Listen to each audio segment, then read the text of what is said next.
Sabi nila, walang bisa yung kanilang statement ng 18 kasi joint affidavit. Okay? Dapat daw isa-isa. Gusto ni Boying isa-isa para isa-isa kaya niyang bilhin. Okay? O, ikaw, pagkaisa ako, akin yung affidavit mo, tapos na, mag-issue ka ng iba, babayaran kita. Tapos ang kwento. Hindi ko sa pinagbibintangan, example lang ito, ha? Example lang ng pwedeng mangyari. Pinapaliwanag ko lamang bakit joint affidavit. Pag joint affidavit, binayaran ko isa doon, kasama pa rin siya. Kahit siya magpabayad. Kasi joint affidavit. Andun pa rin ang pirma niya. Pasinungalingan niya, aba, sagutin niya sa 17. Diba? So mahirap, kaya ginawang joint affidavit. Para hindi mabili 1 milyon, 2 milyon, 10 milyon, ang dami no? 1 trilyon yung pera nila eh. 1 trilyon yung kailangang panagutan, 1 trilyon yung kailangan sagutin sa taong bayan. Focus on the issue.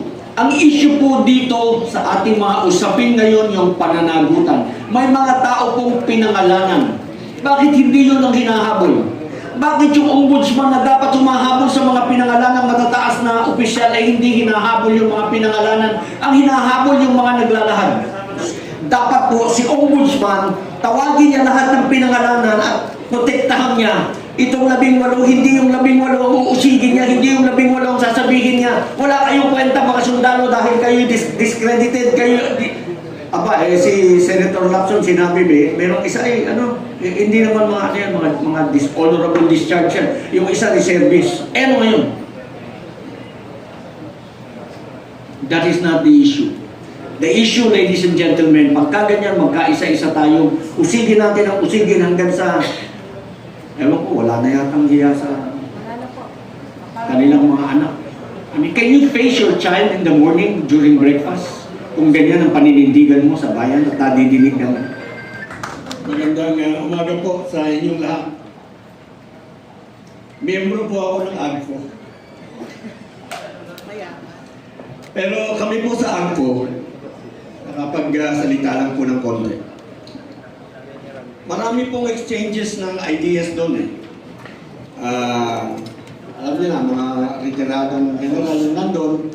So lahat ng ideas, nilalabas for academic discussion. Walang mali, walang tama, basta sabihin mo yung iyong opinion and then, but you know, there is a point where where they take a common stand. Ayaw po niya ng corruption. Yun lang po about AGCO na ni General Kita. Wala po akong prepared na speech this morning. Gusto ko lamang pong i-focus yung ating atensyon. Ano po? Kasi alam ko ninyo, nung nag-aral ako ng abogasya sa Ateneo de Manila, iba yung pinag-aralan namin sa nangyayari ngayon. Yung araw, sa aming pinag-aralan, yung 3 foundation ng ating gobyerno, yung ating 3 foundation ng ating demokrasya, yung executive, legislative, and judicial, yun dapat yung nagbabantay sa ating saligang batas. And the 4th pillar of democracy is press, media. Ngayon po, sa panahon ngayon, kayo na lamang po ang tumatayo para sa ating demokrasya, ang mga independent vloggers. Kayo na lamang po ang maaari namin asahan na maglalahad ng katotohanan at ipagpatuloy ang ating laban para sa kalayaan, sa pananagutan at sa justisya.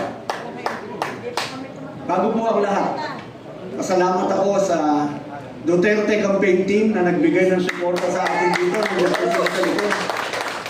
Sa Kampilan, sa PANA, sa PDP Laban, at sa inyo lahat po maraming salamat.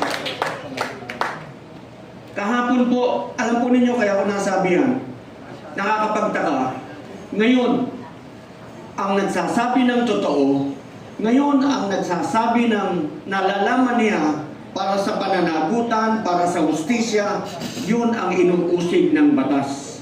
Yun ang pinapagalitan ng kanyang organisasyon. Alam nyo na, hindi ko na papangalanan.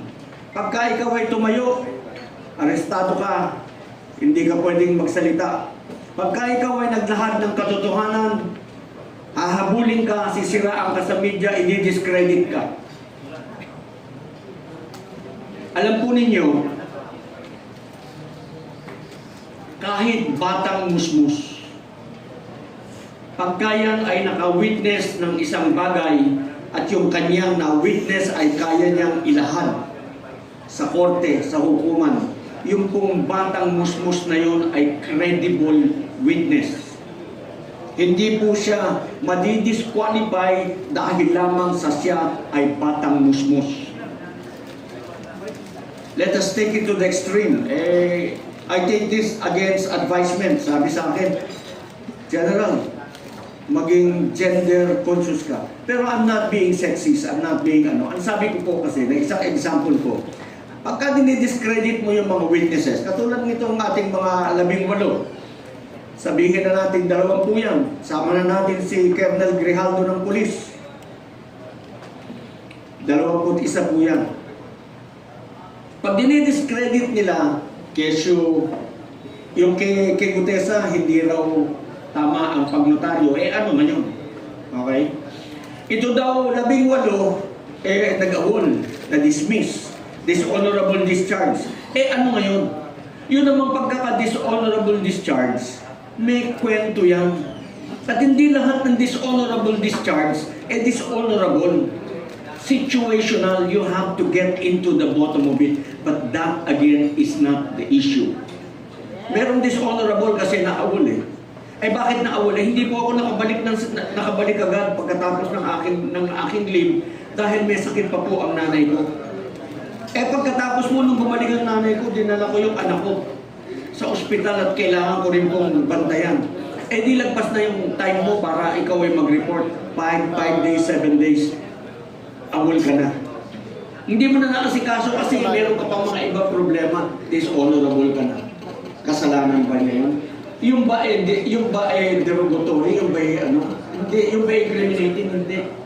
Kaya sinasabi natin, focus on the issue. Ang issue po dito sa ating mga usapin ngayon, yung pananagutan. May mga tao pong pinangalanan. Bakit hindi yun ang hinahabol? Bakit yung ombudsman na dapat humahabol sa mga pinangalanang matataas na opisyal ay hindi hinahabol yung mga pinangalanan? Ang hinahabol yung mga naglalahad. Bakit itong 18 kung saan-saan tumatakbo, tunaharap sa media? Kahapon, pumarap sa inyo para madinig ng bayan ang kanilang sasabihin. Natapos ba? Hindi. Kasi na-compromise yung lugar. Kahapon, meron kaming gagawing taping para madinig ninyo yung sasabihin nila ng detalyado. Tumakbo kami 3 lugar 3 beses kami nagpalit ng venue because nako-compromise yung aming lugar. Hindi na pwede, may andyan na sila, ganyan. Takbo na naman kami, lipat kami ng venue. Hanggang sa hindi natuloy. Pero ang sa amin lamang gustong gawin, wala kaming gustong siraan. Wala kaming gustong papangitin sa paningin ng kahit sino man. Ang intensyon lamang po namin ay papanagutin ang mga dapat managot dahil yan po ang nakasaad sa ating saligang batas. Ang UPI po, ang United People's Initiative, isa lamang po ang pinapanigan ng UPI Movement Inc. Yan po ang pangalan namin, UPI Movement Inc. Ang saligang batas. Sinisiguro namin na ang saligang batas ay dapat galangin, dapat sundin, at dapat ipagtanggol. Ngayon po ang ating saligang batas ay masyado nang nagagahasa, masyado nang nayuyurakan, masyado nang nasasalbahe. Hindi na po natin ginagalang, hindi na po ginagalang ng mga nakaposisyon sa gobyerno. Nakapagtataka po, meron nga pong nagtatanong, hindi ako sila nagtatanong, I quote, meron ba tayong gobyerno o mafia yung nagpapatakbo ng ating gobyerno? Kasi sila nagtatakipan sila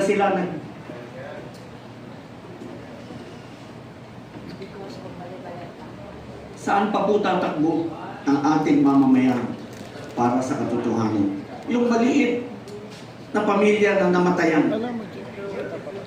na hindi niya na madidinig yung boses ng kanyang anak. Tatay, wala na. Nalunod na eh. Hindi niya na mayayakap si kuya, si ate, wala na. Nalunod na. Si tatay hindi na uuwi. Paano yung justisya para sa kanila? Dahil doon sa mga flood control na kung naitayo, hindi sana sila maaaring namatay. Yan po ay pinaglalaban natin. Yan po ang focus. Dapat po si Ombudsman, tawagin niya lahat ng pinangalanan at protektahan niya. Itong 18, hindi yung 18 ang uusigin niya, hindi yung 18 ang sasabihin niya. Wala kayong kwenta mga sundalo dahil kayo discredited, kayo... si Senator Lacson sinabi, merong isa hindi naman mga dishonorable discharge yan. Yung isa reservist. Ano ngayon? That is not the issue. The issue, ladies and gentlemen, pagka ganyan, magkaisa-isa tayo, usigin natin ang usigin hanggang sa, ewan ko, wala na yatang hiya sa kanilang mga anak. I mean, can you face your child in the morning during breakfast? Kung ganyan ang paninindigan mo sa bayan at nadidinig naman. Si Sandy kaya nagbago yun, inusig ng anak eh. Hindi na kaya yung pag-uusig ng anak niya. Na tatay, hindi ko alam, ikaw pala ganyan, eh, tagal na kitang iniidolo. I don't know about these guys. So yun lang po, mga kasama, huwag po kayo magbabago. Alam po ninyo, isa-isa na lang.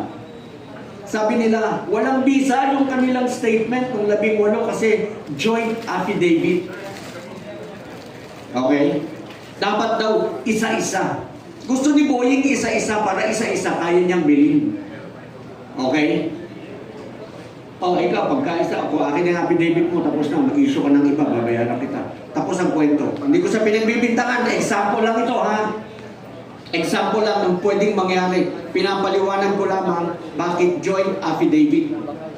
Pag joint affidavit, binayaran ko isa doon, kasama pa rin siya. Kahit siya magpabayad. Kasi joint affidavit. Andun pa rin ang pirma niya.